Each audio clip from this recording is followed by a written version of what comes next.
Hello guys, तो स्वागत है आप सभी का हमारे YouTube channel the Vishal blogs में।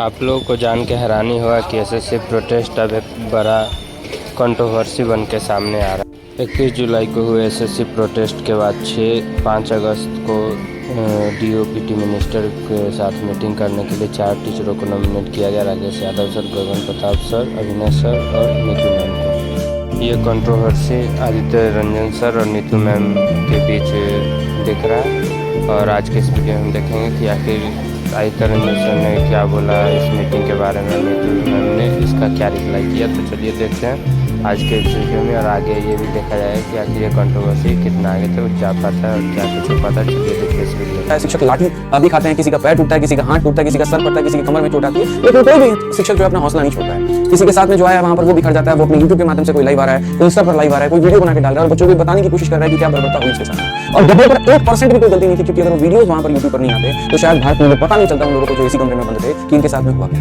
शायद वो विरोध का आना, शायद वो टीचर्स का पिटना, शायद वो देश की बर्बरता, शायद टीचर को एक नपुंसक सा शब्द कहना, ये सारी चीजें कहीं ना कहीं देश के अंदर होती हैं और जिसके कारण पूरे भारत में हर एक नेशनल मीडिया इसको कवर करता है। एक से एक बड़े बड़े यूट्यूबर्स को कवर करते हैं जो कभी सरकारी नौकरी के ऊपर में चर्चा भी नहीं करते थे, जैसे कि आप ध्रुव राठी को देख सकते हैं। इसके अलावा काफी सारे और भी देशभक्त यूट्यूबर और काफी सारे लोग हैं जिन्होंने इसके ऊपर में आवाज उठाया। मतलब आज के समय अगर मैं यूट्यूब खोलूं तो शायद कोई ऐसा चैनल होगा जिसने इसके ऊपर में वीडियो नहीं बनाया होगा, जिसने इसके ऊपर में चर्चा नहीं किया। ये क्यों हो पाया? क्योंकि परेशानी बहुत बड़ी थी बच्चों की और उस परेशानी के लिए जो शिक्षक लड़े उनका संघर्ष बहुत बड़ा। चित्र दिखाते हुए सारी चीजें, लेकिन मेरे भाई हम सब बहुत बेहतर चल रहा था, सारी चीजें बहुत बढ़िया चल रही थी। बेटा जाकर के अलग अलग मीडिया चैनल पर भी अपनी बातों को रख रहे थे, अपनी पक्ष को रख रहे थे, सरकार को अपनी नाकामी भी गिना रहे थे, सब बहुत शानदार मेरे भाई चल रहा था। लेकिन सारा का सारा नाश हो गया और नाश हो गया मेरे भाई। कल पेपर देखी ना यहाँ पर जस्ट उसका एकदम 180 डिग्री विपरीत हुआ। मतलब आप ये मान लीजिए कि जिस व्यक्ति से, जिस सिस्टम से, जिस अन्याय से आप यहाँ पर लड़ रहे थे, आप उसके चाय के 2 चुस्की के आगे वहां पर जाकर के फीके, उसकी मेहमान नवाजी के आगे जाकर के जीवन जुड़ करके चले आए। आपका जहां गर्दन तंग करके बच्चों के लिए बात करना था, बच्चों के साथ हुआ अन्याय के ऊपर में बात करना था, वहां पर गर्दन झुका करके आपने सलाम नमस्ते करके आप टाटा बाय बाय करके चले आए। और जो लाखों करोड़ों जो बच्चे यहाँ पर आपके ऊपर में विश्वास बनाए थे, उनका विश्वास 2 मिनट में खत्म हो गया, सिर्फ और सिर्फ आपकी चटकारी करके। सच बताऊं तो मैं इतना ज्यादा कैसे दुखी है मेरा कि मैं कुछ कहने की स्थिति में। उन्होंने कहा क्या इसी वजह से हमने लाठी खाई थी? क्या इसी वजह से यहाँ पर टीचरों ने इतना संघर्ष किया था? क्या इसी वजह से यहाँ पटना के शिक्षक यहाँ दिल्ली की सड़कों पर उतरे थे? क्या इसी वजह से जयपुर के लोग यहाँ पर आए थे कि जाओ और जाकर के लॉलीपॉप लेकर के चलो? अरे अगर कोई भी होगा क्या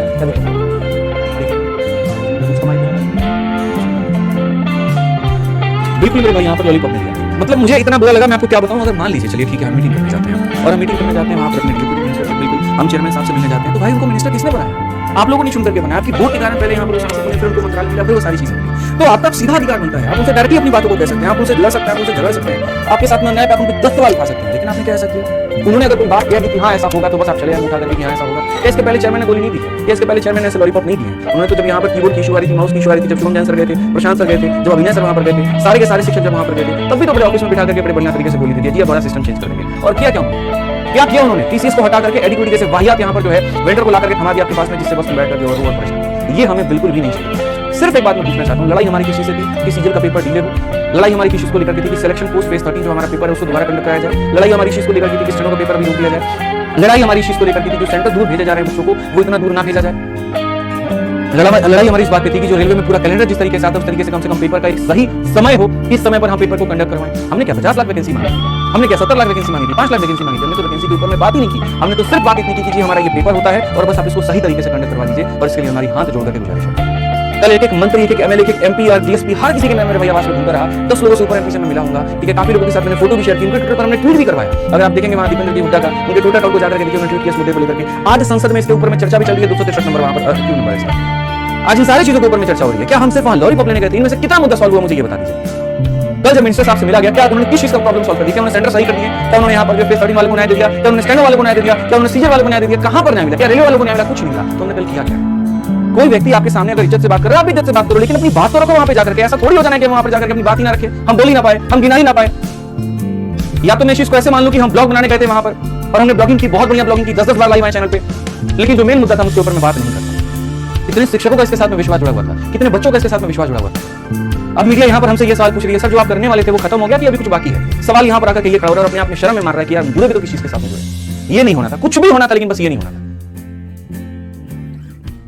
बहुत बहुत बहुत ही ज्यादा ये बच्चों गलत हुआ है। और इसके ऊपर मैं आपको बताऊं, आप लोगों को अब चीजें लग रही होंगी कि हमारा मुद्दा अब क्या कोई नहीं उठाएगा, हमारे साथ में क्या होगा, हमारा अगला कदम यहाँ पर क्या है और क्या नहीं है। मैं दोस्त बहुत सिंपल सी बात मैं बताता हूँ, जब तक मैं जिंदा हूँ, जब तक काफी और भी शिक्षक आपके जिंदा है, जिनके अंदर में ईमानदारी है, जिनके अंदर में लाइमलाइट की भूख नहीं है, जिनके अंदर में सच में काम करने की भूख है, वो मेरे भाई जब तक ऐसे लोग देश में जिंदा रहेंगे, ये आंदोलन और ये मुद्दा कभी खत्म नहीं हो सकता है। सच बता रहा हूं मैं आप लोगों को कि आप लोगों के पास में ऐसे काफी गुरु हैं जो एक कॉल पर आपके लिए कहीं पर भी आ सकते हैं। हाल फिलहाल हमने अमन वसी सर को देखा, जब एक बार कॉल करो ना तुरंत देहरादून से आ जाते हैं। शुभम जैन सर को देखा, जब एक बार कॉल करिए सर बच्चों के लिए हम सामने रहेंगे। हाँ, हमारे अंदर में ऐसा नहीं है कि हम जाकर के बहुत हल्ला करें, लेकिन सर हम टेक्निकली बहुत बढ़िया तरीके से सिस्टम को चोट पहुंचा सकते हैं। आपका आरडब्ल्यू का परिवार नवीन सर है, क्या आदमी है वो, क्या पर्सन है, आप ये बताइए।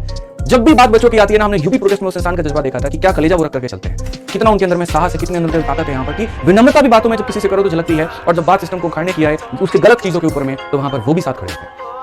मैं आज भारत के सभी शिक्षकों से आह्वान करता हूं, सभी लोगों से आग्रह करता हूं कि आप जुड़िए, साथ जुड़िए। अभी हमारा मुद्दा खत्म नहीं हुआ, अभी हमारी जीत नहीं है और हम इसके ऊपर में बहुत बड़ा काम करेंगे। और आप लोगों को मैं एक सीधी सी बात बता दूं, रैंकर्स गुरुकुल परिवार, आरडब्ल्यू परिवार दोनों मिलकर के इस मुहिम को बहुत आगे बढ़ाएगा, बहुत आगे तक लेकर के जाएगा। और यकीन मानो दोस्तों, तब समय में आने में हम आपको एक निश्चित डेट भी देंगे कि कहां पर होगा, क्या होगा, कैसे होगा। और यकीन मानिए हफ्ते भर के अंदर में आप लोगों को जीत दिलाकर करेंगे। मुद्दा खत्म नहीं हुआ है, मुद्दा तो अभी शुरू हुआ है, अभी तो आंदोलन शुरू हुआ है मेरे भाई। यहाँ पर इसके लिए आप लोगों का, नवीन सर का, अंकित भाटी सर का बहुत बहुत धन्यवाद है, बहुत बहुत आभार है कि उन्होंने यहाँ पर हार नहीं मानी, उन्होंने घुटने नहीं टेके, उन्होंने सीधा कहा कि सर अभी हम जीते ही कहाँ हैं। अभी तो हम बस ऐसे चल रहे थे कि किसी ने कुछ कहा, हमें उसकी बात माननी है, क्यों? क्योंकि हमें उस इंसान के ऊपर में विश्वास था, हमें ये विश्वास था कि वो हमें जीत दिलाएगा, लेकिन हमें नहीं पता था कि जाकर के चीजें ऐसे खत्म हो जाएंगी। इसको पुनः जीवित करते हैं सर मिलकर के इसको एक, जब तक बच्चों को न्याय मिलेगा कैसे सो सकते हैं, कैसे हम लोग क्लासेस ले सकते हैं, क्या पढ़ाएंगे उनको, क्या कहेंगे हम उनके साथ में। तो बच्चों इतना मान लो, तुम्हें कुछ दिनों के अंदर में, एक मतलब ज्यादा भी दिन नहीं लूंगा मैं, 2 3 4 दिन हो सकता है, इतने दिनों के अंदर में तुम्हें तय डेट मिलेगा, तय जगह मिलेगी और संवैधानिक तरीके से मिलेगी, सही तरीके से मिलेगी, जहां पर तुम धरना दोगे, जहां पर तुम प्रोटेस्ट करोगे, जहां पर सरकार तक अपनी तुम बात पहुंचा पाओगे और जहां पर तुम्हें तुम्हारा न्याय भी मिलेगा। हम मिनिस्टर्स के पास में नहीं जाएंगे, वो हमारे पास में आएंगे। हम किसी के दरवाजे पे नहीं जाएंगे, हमारी प्रॉब्लम है, हमारे साथ में अन्याय हुआ वहां पे, तो उनको आना पड़ेगा, उनको सॉल्व करना पड़ेगा, उनको मिलकर के यहाँ पर सारी की सारी चीजें सुधारनी पूछेंगे। लेकिन पहले कुछ साल एरिया तो घिस लो इस फील्ड में। 20 साल से घिस रही हूं मैं, तुम लोग कुछ साल तो घिस लो। तुम्हारा इसलिए बुलावा नहीं आ रहा है क्योंकि तुम तो आए ही हो 2020 में। अगर तुम 2020 में कोविड के बेटी हो बेटा, तो 2020 के में तुम आए हो। ध्यान से सुनिए, आप हमारे बच्चे की तरह ही अभी आप इतने बड़े नहीं हुए हो कि आप मुझसे सवाल पूछोगे, मेरी क्रेडिबिलिटी पर उंगली उठाओगे। सबसे पहले तुम 2020 में आए हो। 2013 के प्रोटेस्ट में ये नीतू सिंह थी, 2014 के प्रोटेस्ट में ये नीतू सिंह थी, 2017 के प्रोटेस्ट में नीतू सिंह थी। भैया मुझे तो मंत्री जी ने पहचान लिया शक्ल से, क्योंकि 2017 में भी उनसे मुलाकात हुई थी। जब हमने सीपीओएसआई के रिजल्ट के बारे में बात किया है तो उन्होंने कटाक्ष भी कर दिया मेरे ऊपर। सब कुछ सही थी मैं, आप कहते हो निज अपने हित की बात कर रही हूं मैं। अगर अपने हित के लिए गई होती ना तो सबसे पहले हाथ जोड़ के मैं कहती हमारे पर जो एफआईआर हुआ प्लीज हटा दीजिए, लेकिन हमने नहीं बोला। ये देख लो, ये हमारे पास डीओपीटी का स्टाफ के द्वारा कांटेक्ट किया गया था कि आपसे DOPT ask for your number और आपको मिलना है। हम अपना पोस्ट में लिखा था कि आपको डीओपीटी से, हमने इसको 2 दिन के बाद देखा और इसीलिए 2 दिन के बाद देखा क्योंकि मैं फेसबुक नहीं चला रही थी।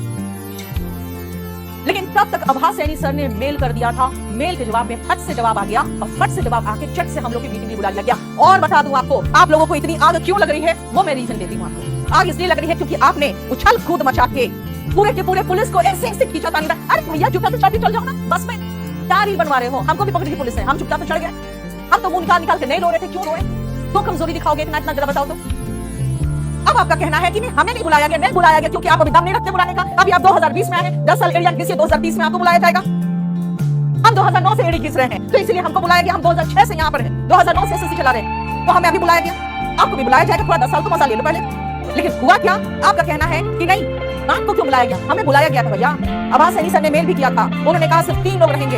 हमने चौथा मतलब रिक्वेस्ट करके अभिनय शर्मा का नाम डलवाया क्योंकि अभिनय शर्मा शुरू से इस में शामिल थे, इसीलिए 4 लोग ही तो थे ना। जो 31 जुलाई को बात हुई थी, सिर्फ 4 लोगों की तो बात हुई थी जाने की। सब टीचर्स पीछे थे, 4 लोग का ही नाम ले रहे थे। पुलिस पकड़ उठा के ले गई थी 10 घंटे अंदर, ठीक है, और एफआईआर भी दर्ज कर दी। 4 घंटे 4 लोगों का नाम उस दिन भी था, 4 लोगों का नाम अभी था। उन्होंने स्पेशली जब मीटिंग, पहला हमारी मीटिंग 2 चरण में हुई। पहले चरण में हमने उनके निजी स्टाफ से, हमने जो बहुत टॉप मोस्ट ऑफिसर थे उनको हमने बहुत अच्छे से समझाया, लेकिन उन्होंने निकलते कह दिया कि आप बाहर जाके नहीं बताओगे कि क्या हुआ है। फिर हम लोगों ने हाथ जोड़ कहा कि सर बच्चे इंतजार कर रहे हैं कि आप, हम लोग की जो मीटिंग आपसे हुई उसके बारे में बताने के लिए हमें जरूरी है, हम आपका नाम नहीं लेंगे, हमें मीटिंग में जो हुआ बताने दीजिए। फिर हम लोग बाहर निकल कर बताया कि हमें 5 दिन का समय दिया गया है, हमारी सारी प्रॉब्लम सुने उन्होंने, हमने समराइज भी कर दिया। उन्होंने कहा आपको समराइज करने की जरूरत नहीं है, आपको सब याद है, एकदम जुबानी याद हो गया आपको जो प्रॉब्लम है। आप जाइए, 5 दिन के बाद बुलाएंगे। हम आधे रात से आए हैं, तब तक बुलावा आ गया कि आ जाइए। नीचे से मेरे स्टाफ ने मैसेज किया, मैम एसएससी चेयरमैन आ चुके हैं। फिर तुरंत खबर आई कि जितेंद्र सिंह जी आ चुके हैं। ये दोनों आ चुके हैं। अब आप समझ रहे हो, दोनों आए हैं स्पेशली मिलने के लिए। तो बेटा बुलावा जिसको आता है वो जाता है। सब लोग हल्ला मचा के नहीं जाओगे, अभी तुम 2020 में आए हो, पूरा सा एडी घिस लो, उसके बाद बुलावा आएगा। जो चीजें मैंने कल बताई है मैं फिर से रिपीट कर दूंगी, क्योंकि देखो मैं बहुत सारी बातें इसलिए नहीं करना चाहती क्योंकि मैं टीचर हूं और टीचर के खिलाफ बोलना नहीं चाहती। जब लाठीचार्ज हुआ ना तो सब भाग गए थे, लेकिन पुलिस चारों तरफ से घिराव की हुई थी, इसे सारी के सारे चढ़ गए और चढ़ते वक्त पूरी नौटंकी की हो, जरूरत नहीं था इतनी नौटंकी की हो, आप फड़ दे रहे हो, जरूरत नहीं था इतनी नौटंकी। आप बताती हूँ, सुनिए ध्यान से।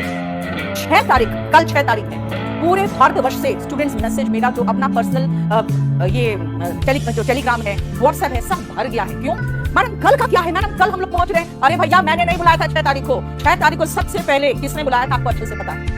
और उन्होंने 6 तारीख की जगह पे आप कह रहे हो वो कि हम 1 सप्ताह बाद फिर से बोलेंगे। बेटा, आप 6 तारीख को बुलाए थे तो फिर 1 सप्ताह बाद क्यों बुला रहे हैं? मैं कह देती हूँ बच्चों, तुमको मैं किसी भी आंदोलन में शामिल इसलिए नहीं करूंगी क्योंकि मैं तुम्हारे खिलाफ कुछ भी होने नहीं देना चाहती हूँ। मैं एक बात पर, मुद्दे पर बात करूंगी, ध्यान से सुनना।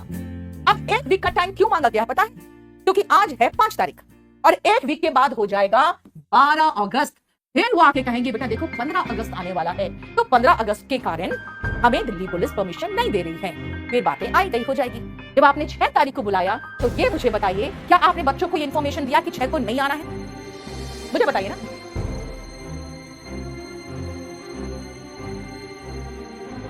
मुझे ये बताओ, क्या 6 तारीख को जो आपने बच्चों को बुला लिया, क्या ये 6 तारीख वालों को आपने, एक बात बताइए, इन्फॉर्मेशन दिया है? आपने दिया 6 तारीख वालों को कोई इन्फॉर्मेशन कि नहीं आना है? आपको पता है कितने बच्चे वहां से चल चुके हैं? क्यों बुलाया बच्चों को? किस लिए बुलाया था? मैंने तो नहीं बुलाया था। मैंने क्यों नहीं बुलाया था वो भी मैं बता दूं। और आप 6 तारीख को कह के फिर से उनको 1 वीक का टाइम दे रहे हैं ताकि 12 अगस्त हो जाए। फिर आप कहेंगे 15 अगस्त आ गया और कुछ नहीं करेंगे। आप दम नहीं आप में, बकवास करते हैं, सिर्फ दिखावा, सिर्फ उछल कूद, सिर्फ रील बनाना है आपको, बस और कुछ नहीं करना है। किस बात का आंसू बहा रहे थे? इतने कमजोर तो क्या आप लीड कर लेंगे? बात बात में आंसू निकलेगा, आप लीड कर लेंगे। किसके लिए रो रहे थे? वहां कौन सा बच्चे पिट रहे थे जिसके लिए आप रो रहे थे? अननेसेसरी नौटंकी। दूसरी बात है, सिलेक्शन फेज की बात आप कर रहे हैं कि क्या मिला है। भाई, हमने कहा है कि जब आप 5.5 लाख बच्चे, एसएससी चेयरमैन ने कहा कि 11 लाख लोगों को एडमिट कार्ड दिया गया, 5.5 लाख लोग बच्चे अपियर हुए हैं, तब हमने उनको यही कहा कि 5.5 अगर अपियर हुए हैं 5.5 लाख बच्चों में से, अगर 11 लाख से 5.5 लाख आगे, इसका मतलब है कि आपने सेंटर्स इतने दूर दिए कि बच्चे पहुंच नहीं पाए। उसमें से भी 55,000 बच्चों का प्रॉब्लम है। इसका मतलब यह है कि 55,000, समझते हैं आप, 10% हो गया। भाई, एसएससी के चेयरमैन बैकफुट पे थे और बहुत गंदे से बैकफुट पे थे। हम लोगों ने कहा कि इनके साथ प्रॉब्लम हुआ, इनको आप क्या करेंगे? उन्होंने कहा कि इनका जो भी इश्यू है रिजॉल्व किया जाएगा। मैंने कहा इश्यू तो ये आज से आप 5 दिन पहले की बात कर रहे हैं, अभी और बच्चे जुड़ गए होंगे इसमें, क्योंकि 55,000 तो वो है जिनके एग्जाम हो चुके, जिनके एग्जाम हो रहे तो वो, और जिनका मेल आपने चेक ही नहीं किया वो। तब उन्होंने कहा, यूपीटी मिनिस्टर ने कहा कि अगर एक बच्चा भी एक्स्ट्रा होगा 55,000 में से, एक बच्चा भी एक्स्ट्रा होगा, हम उनका भी एग्जाम कराएंगे, उनके जो इश्यूज है वो हम देखेंगे। इसका आप टेंशन मत लीजिए। सिलेक्शन फेज का जब हमें इश्यू रिजॉल्व हो गया तो हम क्या कहते हैं? नहीं, हम इसी में टिके रहेंगे, बकवास करते रहो, बैठे रहो। भैया 2 घंटा समय दिया हूं, आप समझ रहे हैं? उन्होंने कहा कि अगर 55,000 एक बच्चा भी होगा, इस एक बच्चे को नहीं छोड़ेंगे, उनका री एग्जाम कराएंगे, उनका जो इश्यू है पूरा कंप्लीट चेक होगा और उसको हम लोग रिजॉल्व करेंगे। उसके बाद आपने क्या सीपीयू का रिजल्ट, क्या है सीपीयू? अरे भैया 3,000 बच्चे हैं, अगर सीपीयू वाले का रिजल्ट आ रहा है 1 वीक में, तो आपको इतनी इसलिए चल रही है क्योंकि इसमें 250 मार्क्स आता है 400 में इंग्लिश में। मतलब आपका वही हालत है कि गरीबों को ही मार दो गरीबी हटाने के लिए, यानी सीपीयू को ही मार दो क्योंकि इंग्लिश हटाना है। शर्म आनी चाहिए। सीपीयू के बच्चे अगर 2024 वाले थोड़े से खुश हो जाएंगे तो इतनी आग लग जाएगी आप लोगों को कि आप इनको एकदम गौन मान लिए हैं। फिर कहते नहीं हमने कराया, आपने कुछ नहीं कराया। पूरे केसेस रिजॉल्व एसएससी चेयरमैन ने किया। उसके बाद उन्होंने कहा है कि जो नॉर्थ ईस्ट के बच्चे थे उनका हाइट का प्रॉब्लम था, वो सब कुछ रिजॉल्व हो गया है, हम 1 सप्ताह के अंदर रिजल्ट निकालने वाले हैं। हो गया मामला, हम खाली डेट लेके आए हैं। आपने कुछ नहीं किया, हमने कुछ नहीं किया, सब कुछ उन्होंने करके रखे हुए थे वो। ठीक है, ये बकवास मत करिए कि आपने किया। सबसे पहले एक बात बताइए, आप जो बार-बार कह रहे हैं निजी हित, क्या बकवास? हमें तो निजी का स्पेलिंग भी नहीं आता क्योंकि हमने निजी कभी सोचा ही नहीं। अगर हम निजी की बात करते ना तो हम लोग जो 4 टीचर गए हैं, चारों पर एफआईआर, मेन एक्यूज्ड हो या साथ में हो, चारों पर एफआईआर है। हमने एक बार भी एफआईआर के लिए रिक्वेस्ट नहीं किया है कि हमारे एफआईआर वापस ले लिए जाए। जबकि हम रिक्वेस्ट करते तो मंत्री जी वहां बैठे हुए थे, तुरंत सुन सकते। हमने कोई रिक्वेस्ट नहीं किया एफआईआर के लिए। और आप क्यों बच्चों को बुला रहे हैं? आपको समझ में आ रहा है? बच्चों पर एफआईआर हो गया, 2-4 बच्चों पर। वो एफआईआर की कॉपी मेरे पास भेजे हैं कि मैडम प्लीज हेल्प कर दो। मैंने कहा बिल्कुल कर देंगे। ये एफआईआर बच्चों पर आप क्या चाहते हैं? जब मीटिंग हुई थी 30 तारीख को, नहीं 1 तारीख के रात को मीटिंग हुई है यहाँ पे,